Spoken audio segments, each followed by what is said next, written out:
പന്തീരാങ്കാവ് ഗാർഹിക പീഡന കേസ് പുനരുജ്ജീവിപ്പിക്കാൻ നിയമോപദേശം തേടാനൊരുങ്ങി പോലീസ്. രാഹുലിനൊപ്പം കഴിയാൻ താൽപര്യമില്ലെന്ന് പങ്കാളി അറിയിച്ചതോടെയാണ് പോലീസ് നീക്കം. നരഹത്യാശ്രമം, ഗാർഹിക പീഡനം തുടങ്ങിയ വകുപ്പുകളാണ് രാഹുലിന് മേൽ ചുമത്തിയത്. കേസ് 29-ന് കോടതി വീണ്ടും പരിഗണിക്കും. മകൾ പരാതിയിൽ ഉറച്ചു നിൽക്കുന്നതിനാൽ കേസുമായി മുന്നോട്ടു പോകുമെന്ന് പെൺകുട്ടിയുടെ അച്ഛൻ പറഞ്ഞു. മർദ്ദനത്തിൽ പരിക്കേറ്റ് ചികിത്സയിലായിരുന്ന പെൺകുട്ടി വീട്ടിലേക്ക് മടങ്ങി.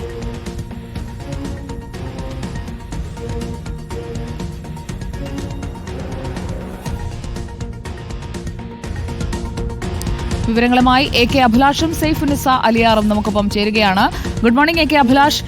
ഇക്കാര്യത്തിൽ പോലീസിന്റെ തുടർ നീക്കം എന്താണ്? നേരത്തെ ഒരു പരാതിയിന്മേലുള്ള അന്വേഷണം നടക്കുമ്പോഴാണ് പെൺകുട്ടി തന്നെ വീഡിയോ പോസ്റ്റ് ചെയ്യുന്നത്. എന്നാൽ ഇപ്പോൾ അതേ കേസ് പുനരുജ്ജീവിപ്പിക്കുന്നതിൽ എന്തൊക്കെ കാര്യങ്ങൾ പരിശോധിക്കുന്നുണ്ട് പോലീസ്?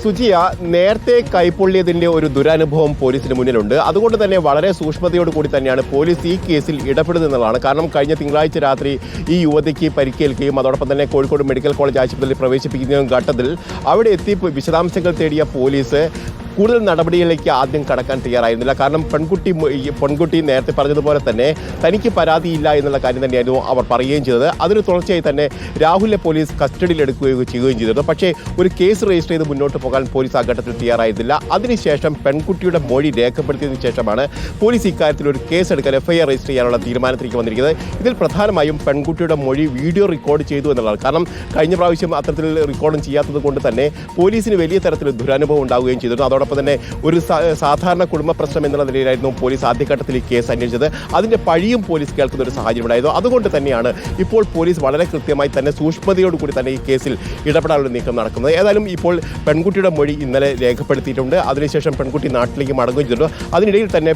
വീട്ടിൽ പോയി അവിടെ അവരുടെ സർട്ടിഫിക്കറ്റ് അടക്കമുള്ള സാധനങ്ങൾ പോലീസിന്റെ സഹായത്തോടെ എടുത്തതിന് ശേഷമാണ് പെൺകുട്ടി വീട്ടിലേക്ക് മടങ്ങുകയും ചെയ്തത്. അതോടൊപ്പം തന്നെ പെൺകുട്ടി ഇപ്പോൾ പോലീസിൽ നൽകിയിരിക്കുന്ന മൊഴി പ്രധാനപ്പെട്ടത് ഇനി താൻ രാഹുലിനൊപ്പം ജീവിക്കാൻ തയ്യാറല്ല എന്നുള്ള കാര്യമാണ് പറഞ്ഞത്. അതുകൊണ്ട് തന്നെ പോലീസ് വളരെ കൃത്യമായി തന്നെ ഇടപെടാനുള്ള നീക്കം നടക്കുന്നു. അതോടൊപ്പം തന്നെ നേരത്തെ, അതായത് ഹൈക്കോടതി നേരത്തെ പരിഗണിക്കുകയും അതോടൊപ്പം തന്നെ ആ കേസ് റദ്ദ് ചെയ്യുകയും ഒക്കെ ചെയ്തിരുന്നു. ആ കേസ് വീണ്ടും പുനരുജ്ജീവിപ്പിക്കാൻ കഴിയുമോ എന്നുള്ളൊരു നിയമോപദേശം തേടാനാണ് പോലീസിന്റെ നീക്കം. ആ കേസ് പുനരുജ്ജീവിപ്പിക്കാൻ കഴിയുകയാണെങ്കിൽ കേസ് കൂടുതൽ ശക്തമാവും എന്നുള്ളതാണ്. അതോടൊപ്പം തന്നെ ഇപ്പോൾ ഈ രാഹുലിനെ കസ്റ്റഡിയിൽ വാങ്ങാനുള്ള നീക്കവും പോലീസ് നടത്തുന്നുണ്ട്. 29-ാം തീയതി കേസ് കോടതിയുടെ പരിഗണനയിൽ വരുന്നൊരു സാഹചര്യത്തിൽ ഇന്ന് കസ്റ്റഡി അപേക്ഷ നൽകാനുള്ള സാധ്യതയില്ല. ഒരു പക്ഷേ നാളെയോടുകൂടിയായിരിക്കും കസ്റ്റഡി അപേക്ഷ നൽകുക എന്നുള്ളതാണ് നമുക്ക് മനസ്സിലാക്കാൻ കഴിയുന്നത്. അങ്ങനെയാണെങ്കിൽ കൂടുതൽ തെളിവെടുപ്പടക്കമുള്ള കാര്യങ്ങൾ, അതോടൊപ്പം തന്നെ കൂടുതൽ തെളിവ് ശേഖരണം അടക്കമുള്ള കാര്യങ്ങൾ നടത്താൻ കഴിയുമെന്ന് തന്നെയാണ് പോലീസ് കരുതുന്നത്. ഏതായാലും പോലീസ് വളരെ കൃത്യമായി തന്നെ ഈ കേസിൽ നേരത്തെ അവർക്ക് വന്ന പിഴവുകളൊക്കെ പരിഹരിച്ചുകൊണ്ടുള്ള ഒരു അന്വേഷണത്തിലേക്കാണ് ഈ ഘട്ടത്തിൽ പോകുന്നതെന്ന് വേണം കരുതാൻ.